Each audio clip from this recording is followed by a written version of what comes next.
We just thought that it was the Northern Lights. We were in Vic and drove down here thinking it was the Northern Lights.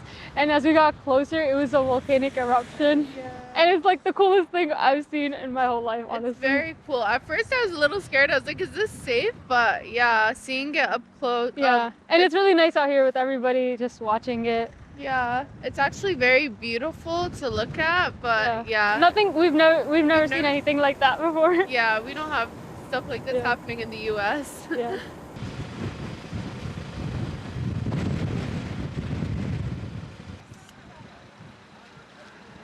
We have like a volcano as well, you know, like we cannot see the lava like this, and honestly, like, it was so impressive. Like, I'm more than like happy. Yeah.